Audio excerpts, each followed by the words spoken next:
Hello, everybody, and welcome to another exciting episode of the Michael and Patty Show. I'm Michael, and right beside me in our mobile production studio is... Patty. You're looking quite well today. Thank you.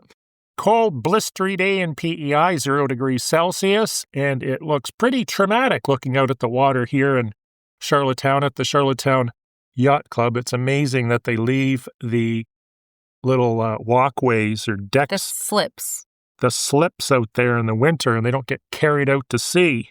Well, they're all tied up with massive ropes holding them in place. But yes, it is a little surprising that they do leave them out there. They do go through a lot of weathering with the ice and that will accumulate in the harbor as we progress through the winter season. Well, enough of the chit-chat. Let's get into it. We got a lot to cover today, and one of the things I received in email, and as did Patty, is the Canadian home sales stats. Sorry, I was reading something. I was reading two lines at once. Canadian home sales holding steady heading into 2026. So what they're saying is basically what we said in the last podcast. National home sales declined 0.6% month over month. Ours were year to year. Actual monthly activity came in 10.7% below November 2024, which is a big number in comparison to what I remember from the PEI stats. Yeah. The number of newly listed properties declined 1.6 on a month-over-month basis, which is a fairly significant percentile drop, but I think it's basically because people lack consumer confidence, because of what's going on in the world, and even though they might get big bucks for their house, they're going to pay big bucks moving forward. Would you agree? Yeah, it's all relevant. As much as you feel like, we've made X amount of dollars worth of equity in our home because it's gone up, as long as you're already in the market, that sideways move, whether it's upsizing or downsizing, is still going to end up costing you more in the end as well. The MLS Home Price Index, otherwise known as HPI, dipped 0.4% month over month and was down 3.7% on a year-over-year basis. So what this basically means is the average house in Canada, or what would be perceived as the average house, went down by 3.7% in the last year. So all the people that think, real estate just goes up every year, year after year into infinitum, are incorrect.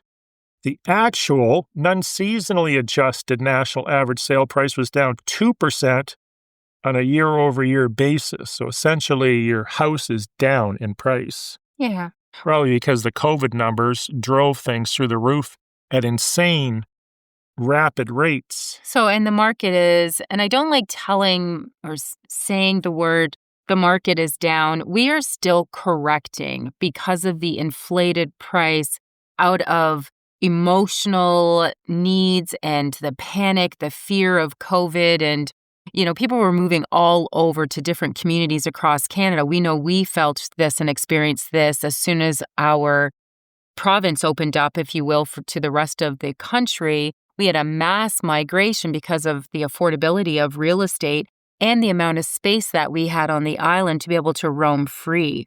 We had beaches open during COVID. It was wonderful, but we also had no tourism during that summer. We also had no COVID until the government decided to open up the airport and the bridge. Remember, they were smuggling over people? They actually were smuggling people in transport trucks and trucks. And they had a site where they would unload them and they'd make arrangements to have somebody pick them up. It was absolutely chaotic and crazy, but we're correcting the prices, and we're still experiencing this since 2021, 2022, when COVID hit its peak. We discussed last week that the water was just starting to freeze, and it was pretty well an ice rink here a few days ago. It's all liquid now. And we couldn't figure out, I shouldn't say we couldn't figure out, we just didn't know off the top of our head. When does salt water freeze? Well, it makes perfect sense. I looked it up. Depends on how much salt's in the water. Duh. Makes perfect sense. So it freezes between -2 and -21 Celsius, depending on the salinity. That's a good trivia question. Yes, it is. You'll have to use it at your next New Year's party or Christmas party. Yes. Never, ever plan to close on time. Patty's been reminded of this over the last week when she had a family member that put all her ducks in one row and there was potential for it not to close. The closing date was on a Thursday. It turned into a Friday, and of course, this was a nail-biting episode. It did close on time, but always have a backup program. But it didn't close on time. It didn't close on Thursday. It closed on Friday. It closed before the weekend. It closed before the weekend would be a correct statement. It was delayed by less than 24 hours. So why don't you tell us about this? Yeah, the situation, and again, I'm okay with a Thursday closing. In fact, I tell my clients, so if you're a client of mine and you're listening to this, you'll know because you've heard this before. Monday through Thursday, if it's a residential property that you're going to be moving into, those are the dates that I'll only agree to close on because I don't want to cause my clients to be homeless. You should never, if it's a primary residence that you're moving into and planning on moving into before the weekend, book your closing on a Friday. Because if it doesn't close, not only are you out one night, which my family member was out one night and was okay because they're in a rental, so they could just sleep in their place for that night. However, you're out Friday night, Saturday night, Sunday night, and if it's a long weekend, you could be out Monday night. So that's a significant expense when you're thinking you're going to have to get a hotel, and do you have pets and children, and just all the stress and chaos. So don't book a Friday closing is my one point here. But everything was scheduled for the Friday for the movers, and the closing and the internet was to be set up. So everything had to get delayed. The movers, because we didn't know before 12 o'clock whether it was going to close, pushed it out till about 2:30 or so. They arrived at the property only to end up finding themselves in traffic, the 5 o'clock traffic by the time the truck was loaded, which created a whole extra element of chaos and stress and moving until 8 o'clock at night, paying by the hour for the movers. So things that you might not think about. It just an exhausting day. It could have been eliminated by maybe booking a buffer day for a closing and then booking your movers the day after that if you can schedule it that way. In the morning, not on a Friday Christmas evening. Yeah, well, it wasn't exactly Christmas. It was a Christmas shopping evening. It was a Friday that everybody was taken off for Christmas shopping, and they elected to do the move at 5 o'clock at night. And you should know as well, do both sides have legal representation? That's a completely different story, and that was the cause for this delay because you had a bunch of people, we'll just call them people, that didn't communicate. So the purchaser's lawyer didn't communicate with the vendor's lawyer. The vendor didn't communicate with anybody. Vendor didn't even have a lawyer. The purchaser didn't confirm that everything was ready as far as the paperwork concerned. Like usually with these transactions, there's multiple checkpoints or points you can reconcile to say, hey, there's a good likelihood this is going to close. This turned into chaos because nobody was talking to anybody. The real estate agent didn't bother to check that the vendor even had a lawyer, and the real estate agent was representing both sides. Yeah, and that's where I say the problem lied at the base of all of this.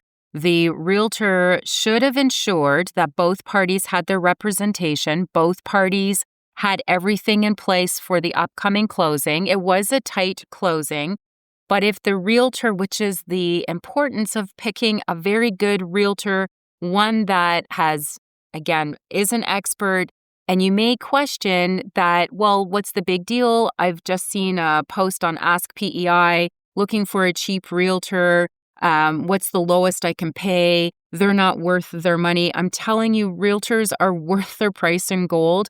After experiencing what I've just gone through, it makes me want to get my license in this province because if that's what's going on, it was really frustrating, unfortunately, that if the realtor had made sure the communication was clear, both parties were well informed, therefore now the lawyers are communicating at their level, so then the lawyers are able to have clear communication, then the clients involved, the buyer and the seller, hopefully would have a smooth real estate experience. Well, the other thing you have to ask yourself is what was the administration staff doing? I mean, how can you issue a commission statement to a lawyer that doesn't exist with the deposit, which you may or may not have, and you don't know even who the lawyers are or what's going on. There's so many failure points in this particular transaction. You really have to shake your head because it just screams incompetence at every level, not just the agent. How can the administration staff issue a commission statement to a lawyer that doesn't exist because the vendor decided to sign off on his own, didn't bother to tell anybody this? This is in a province where the vendor has to do the title search, which he didn't do because he's not a lawyer and doesn't have one. Yeah, it It doesn't was have such a access. circus. It really was, and it was very unfortunate. And it was a first-time home buyer, too. It wasn't some professional real estate person that would just say, this is par for the course. Of course, if it was a professional, they wouldn't have gotten into this predicament to begin with. Yeah, and you can only do so much, Michael, when you're trying to help your family and friends from afar, another province. You need to check this, you need to do this, you need to do that. And it becomes frustrating for them because they feel like, stop pestering me. I'm going to trust my realtor. I've got everything figured out. It will all work out. And then when it does go sideways, obviously you're not going to say I told you so, but you do your best that you can to try to support and make sure that they're being properly represented and taken care of. It was just very frustrating. I still think they're going through a little bit of PTSD from the last couple of days because this is still very fresh and raw right now, but grateful that they are in their home and unpacking.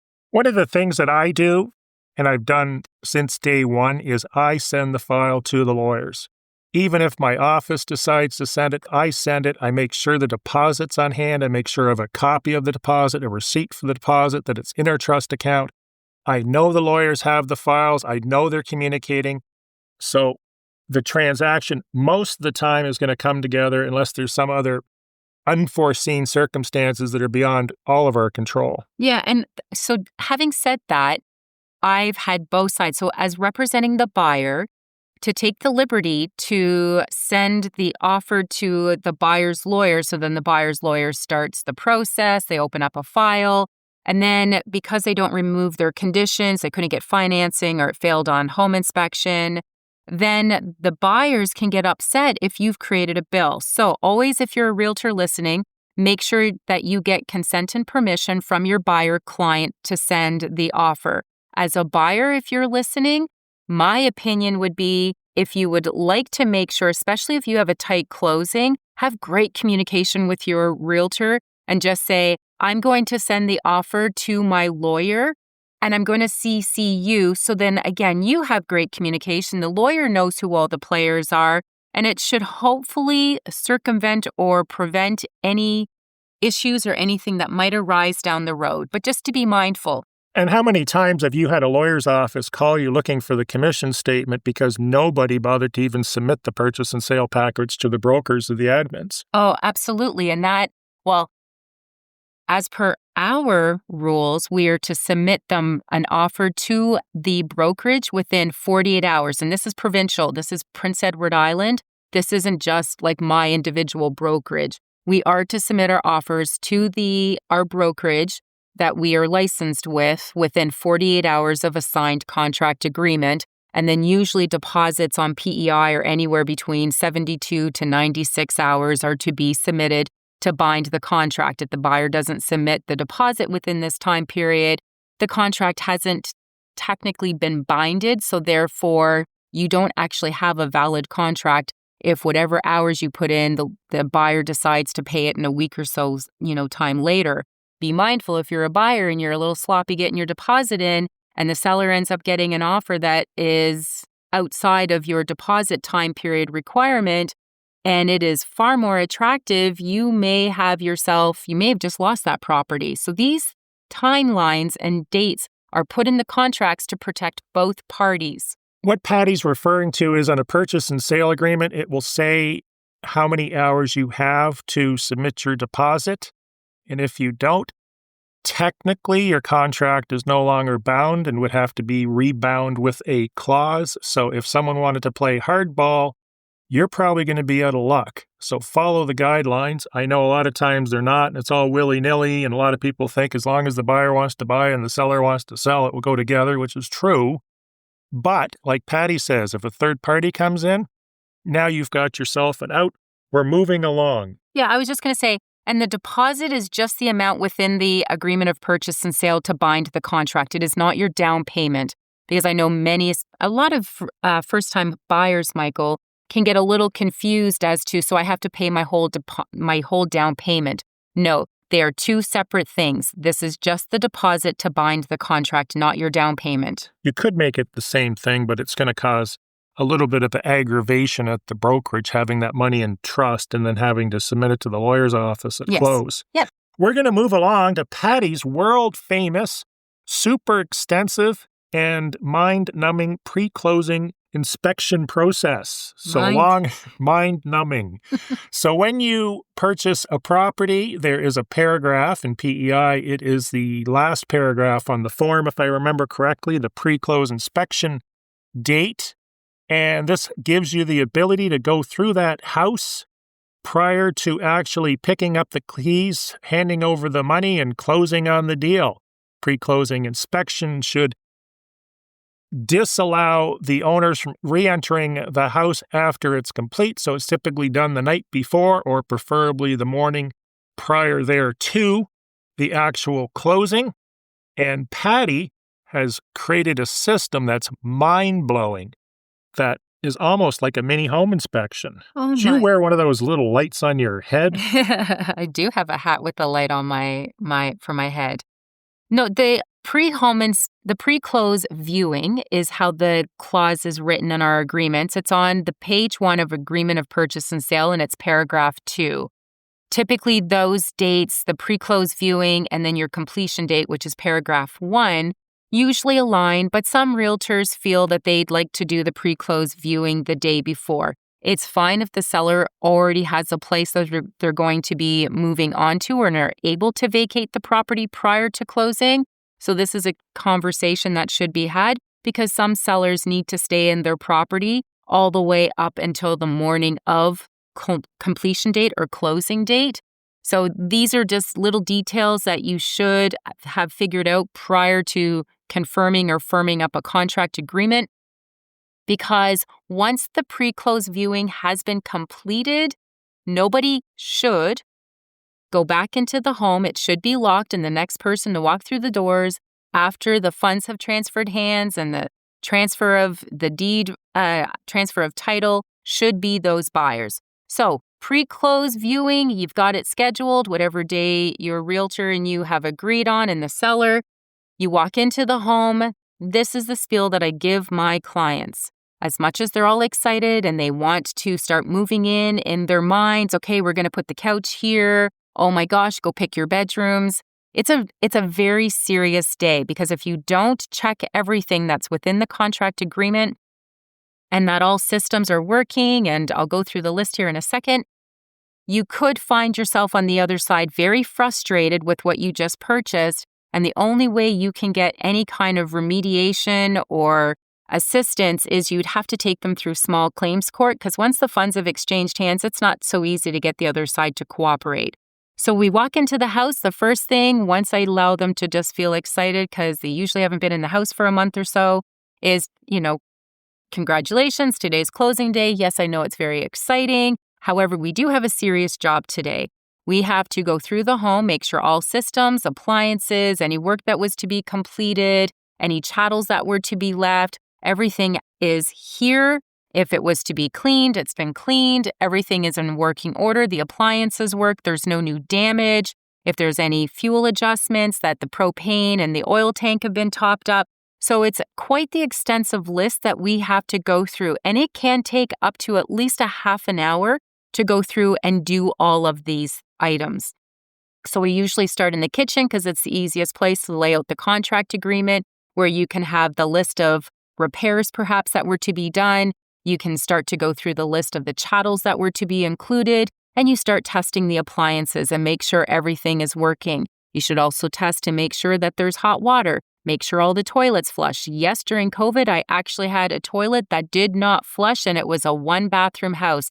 And if it wasn't for my process, this person wouldn't have been allowed to have a plumber into the home for 2 weeks, because they were isolating or quarantining. So just be mindful. All these little things will assist you, so that hopefully once you get the keys later on in that day, that you're happy with what you just purchased. The appliances work, you've got hot water, there's no new damages, all the chattels that have been requested have been left behind, that you can take a shower at the end of your day, that you've paid for a full tank of oil or a full tank of propane and you have it. You've set up your electricity. That should already have been all pre-figured out and determined as to the dates.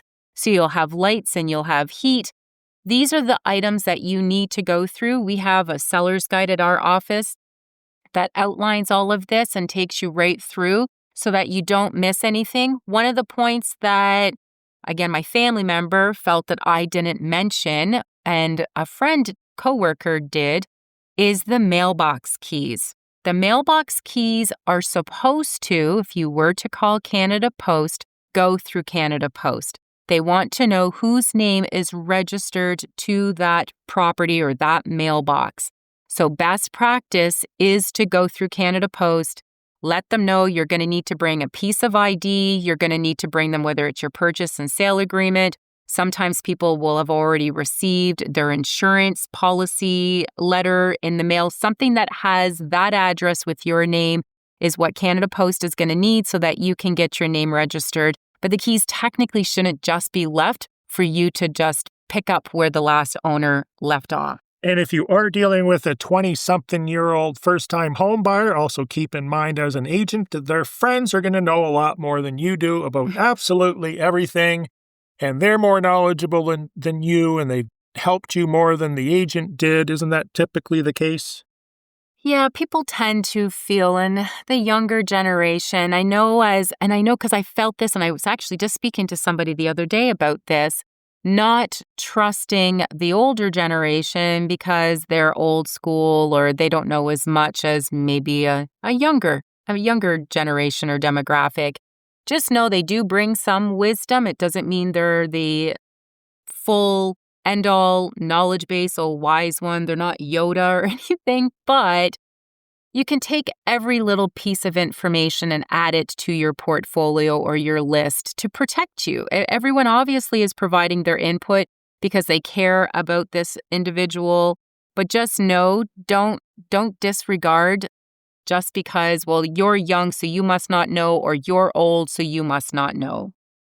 The federal government, as of Justin Trudeau, introduced the foreign buyer ban, which basically applied to people buying houses last week. I had someone write an offer on a building lot, and he had a question I thought was very good. He asked if the buyer ban actually applied to building lots.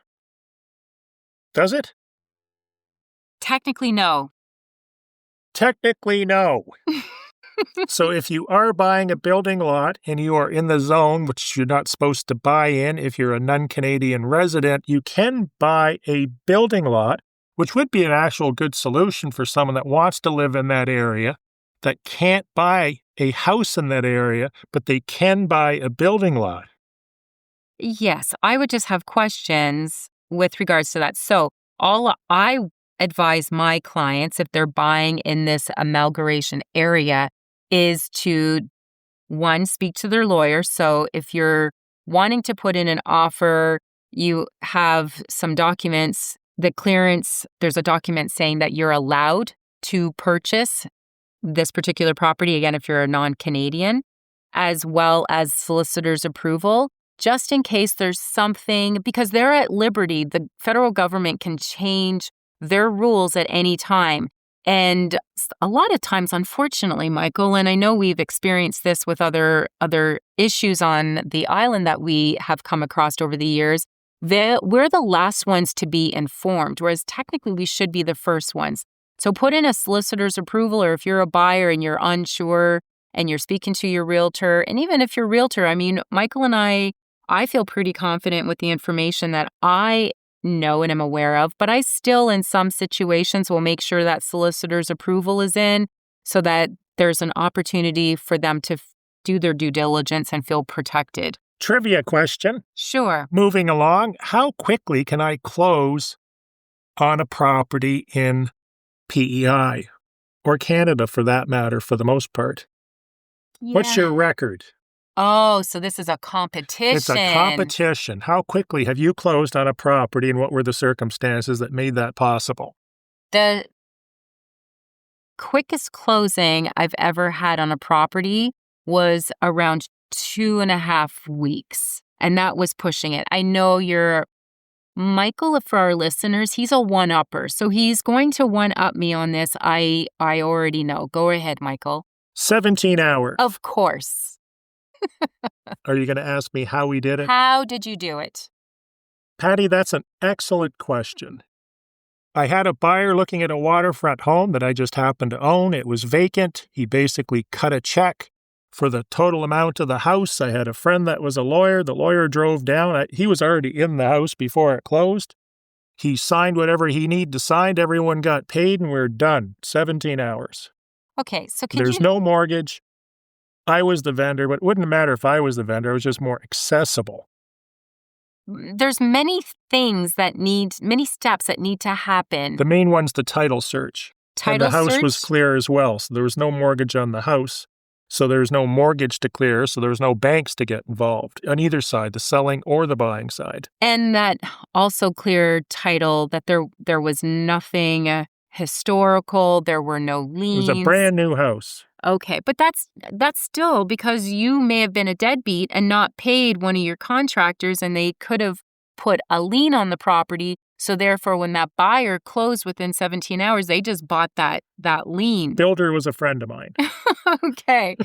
So it was a very nice little tight-knit circle. The point I'm making is when you hear people say you can't close for 2, 3, 4, 5 weeks, that's nonsense. You can close as quickly as that title search can be done, and the banks cooperate as far as moving funds around. Yeah. And wiring funds in for the deposit and that. For sure. And that's the thing. It sounds like this was a free and clear. There was no mortgage on this property. Plus, the buyer sounds like they were a cash buyer. So that kept everything clean. And, you still have to do the transferring of funds from whatever institution or... He wrote a check. So he wrote a check. So the money was just sitting cash in his bank account. Just sitting there in his bank account.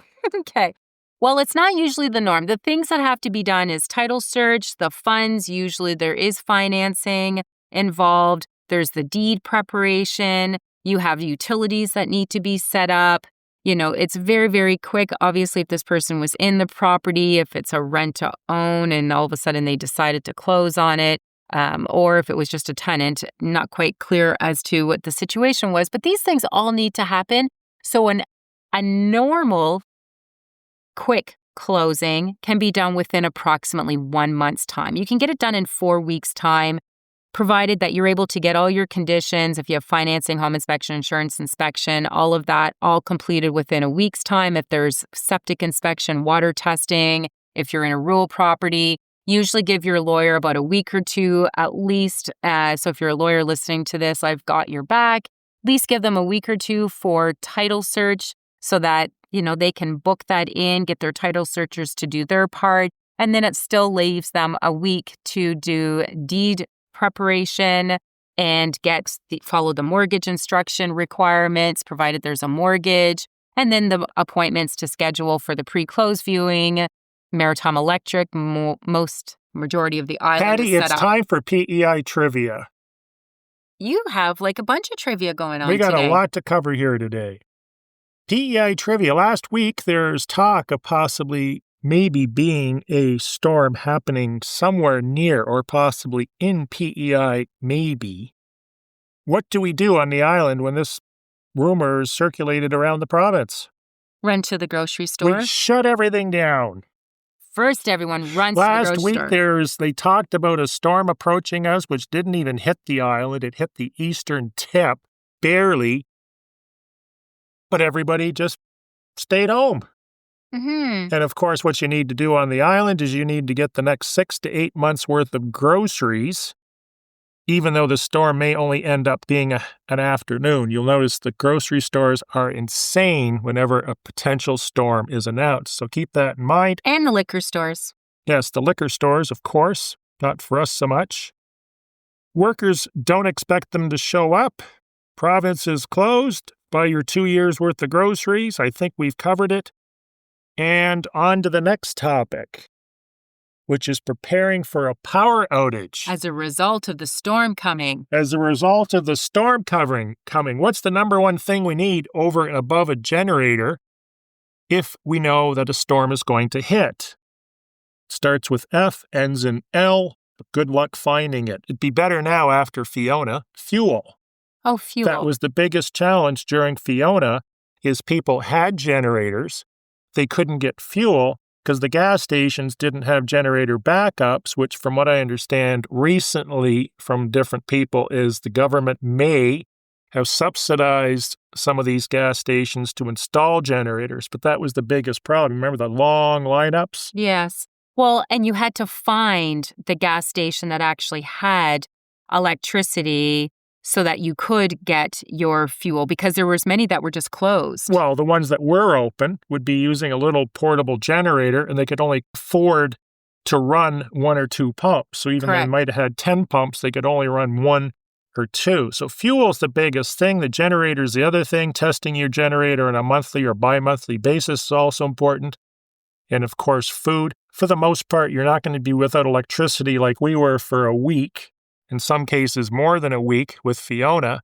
But fuel is really important, and probably put together a list of other things you should have, lighting and blankets and heating and all that sort of stuff. Fill your tub, especially if you're on a septic, fill your tub with water so you have some water to flush your toilet with. Go to ChatGTP, say, give me a list of stuff I need to prepare for an oncoming storm, because I know the province sent one out, which I don't have anymore, but it had a lot of really good stuff in there. Can I tell you where else you can go, Michael, to find everything that you We're need? not going to Gemini. You don't have to go to Gemini. You can go to the Moving to Prince Edward Island from the Michael and Patty podcast.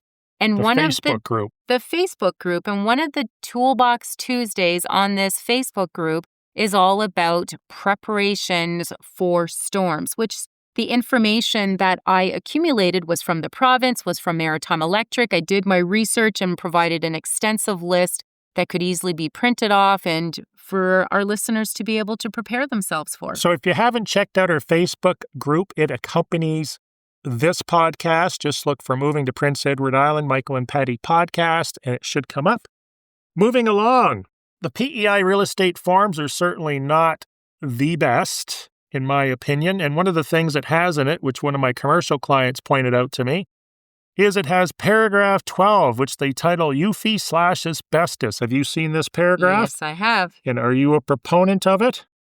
I don't delete it if that's what you're going to get to. So basically, my clients, which were lawyers in Toronto, said this paragraph needs to go. So what this paragraph says, and this is in our standard purchase and sale agreement, is the seller represents and warrants to the buyer that during the time the seller has owned the property, the seller has not caused any building on the property be insulated or with insulation containing urformaldehyde and or asbestos, and that to the best of the seller's knowledge, no building on the property contains or has ever contained insulation that contains UFI or asbestos. This warranty, this is the part I really like. Whatever genius came up with this, kudos. This warranty shall survive the completion of the transaction. If the property is part of a multi-unit building, this property shall only apply to that part of the building which is subject to this transaction. In other words, you're providing, free of charge, a warranty that goes on for the rest of your natural life. So 30 years from now, they take out a piece of drywall, finds UFI or asbestos behind it, you're on the hook. Bad paragraph. Yeah, I agree, Michael. Bad paragraph. Because they're saying to the best of their knowledge, but then they're making them legally bound Forever. Not just a year, not just 36 months. Forever. But it contradicts itself because they weren't aware, but yet it doesn't matter whether you're aware, you're still going to be legally bound and responsible. You had a situation where you sold or involved in a transaction of a mini home, an older unit. Home inspector found a 60 or 70 amp breaker panel. What did you find the cost to replace that breaker panel? And I understand that turned into a much bigger deal than just the panel. Yeah, it ended up the quote came in between 12 and 15,000 is what they were looking at minimally to do the work. The feed needed to be updated. It turned out it was aluminum wiring, which is not something, unless it's well insulated, and I'm not an electrician, but it would prefer to have had that switched out to copper.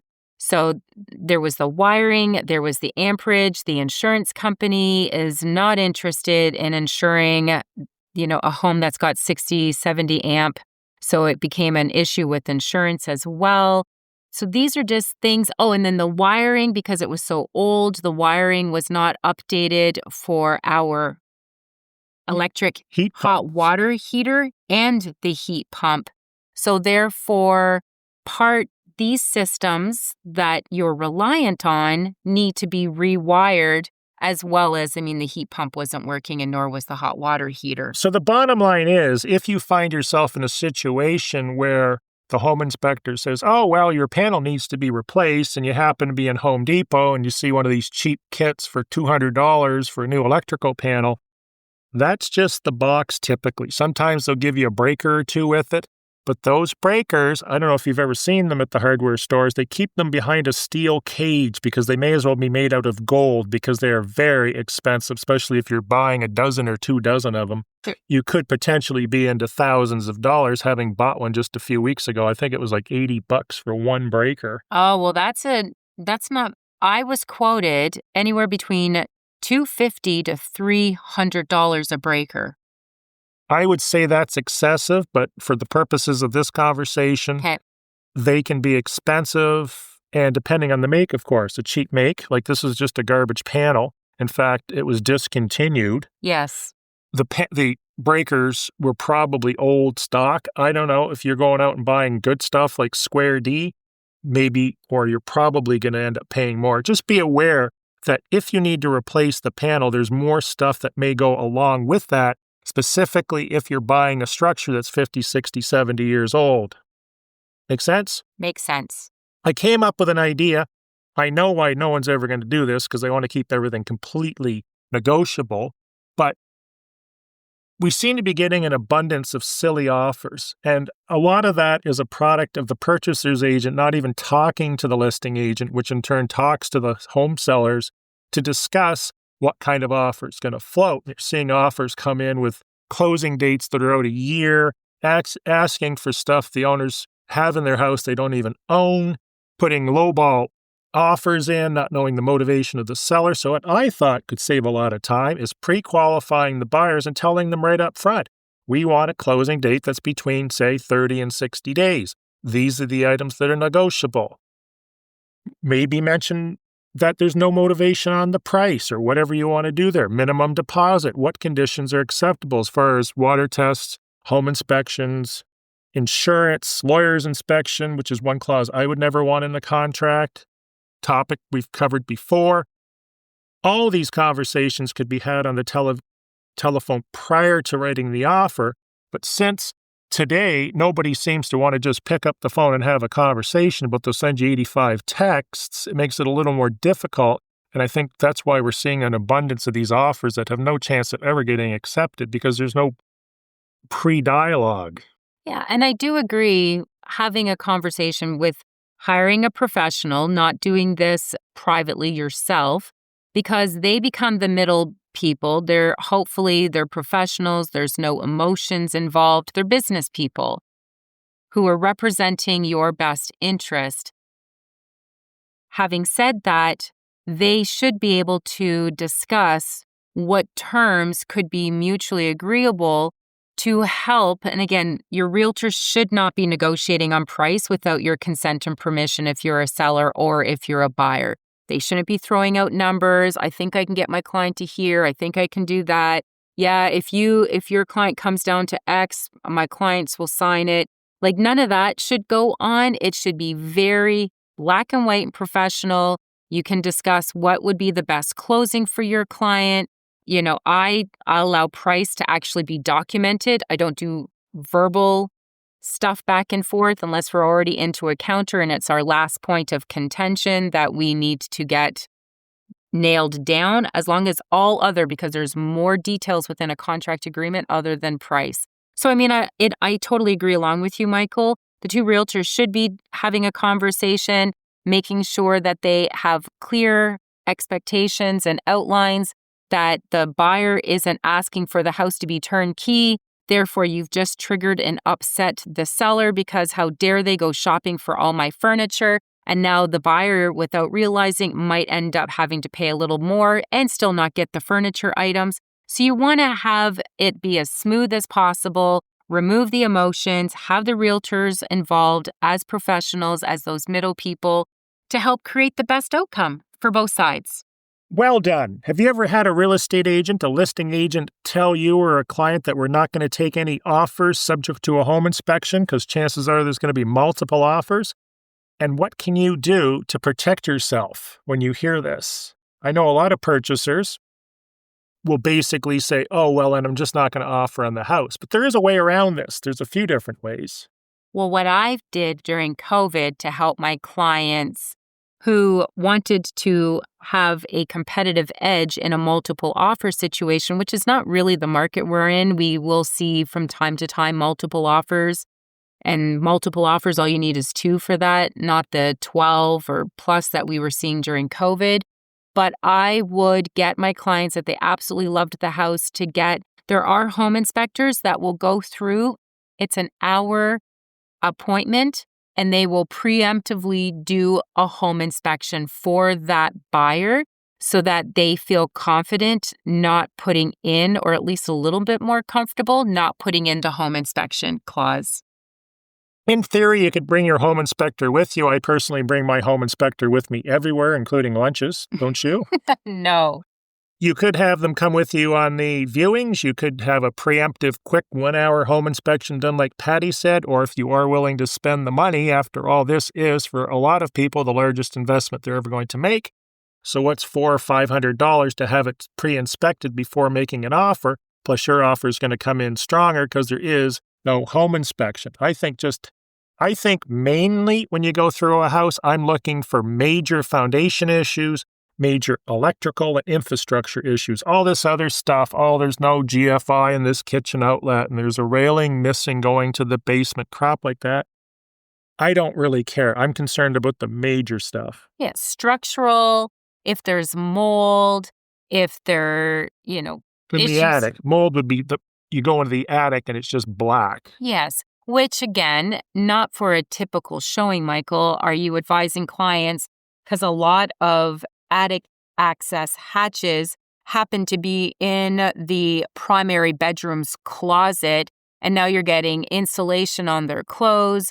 Where it is supposed to be your first showing is just a visual showing. You're not supposed to be doing a mini home inspection. So if you are planning on doing that, please let the listing agent know that you are going to be a little bit invasive with your viewing today so that the seller knows. I've had a bad situation happen where my seller clients weren't aware of how invasive of a viewing these buyers were doing on their property, only to end up they walk into their house after the showing, they thought it was okay, they unleashed their dog ran through, the showing left insulation pieces on the floor and their dog consumed it. They spent that night at the emergency animal hospital dealing with this fiberglass in this dog's stomach. So don't just be so short-sighted and think about yourself. These situations happen, and I felt so bad for these guys. If you're going to do an invasive inspection, you need to communicate that and not take the liberty to move furniture and disrupt attic access hatches and things like that. Let's shut it down. Thanks again for listening to another episode of the Michael and Patty Show, otherwise known as MAPS, PEI's podcast that helps guide and navigate you through the buying and selling in everything Prince Edward Island. We appreciate each and every one of you for downloading and listening in on sometimes our bantering back and forth, but all the time. It is in good all fun. The time. All the time. It is in good fun. And if you are looking for the next or an extension of this, please check out our private Facebook group. There's no solicitation. If you need any assistance with regards or have any questions with regards to real estate or systems or even just a hairdresser on PEI, feel free to join in on this group. It is Monday, Wednesday, and Friday. We give summaries of each episode until we're completely caught up, and then we'll be doing one a week. And it also has Toolbox Tuesdays, which are absolutely full. We have Thoughtful Thursdays, which are just engaging conversations about things people would have loved to have known before they moved to Prince Edward Island, or about their moves, or their favorite places on PEI or restaurants. So it's a lot of fun, and it'll continue to evolve and change. Have a great day, everyone. Thanks for listening. Thanks for listening.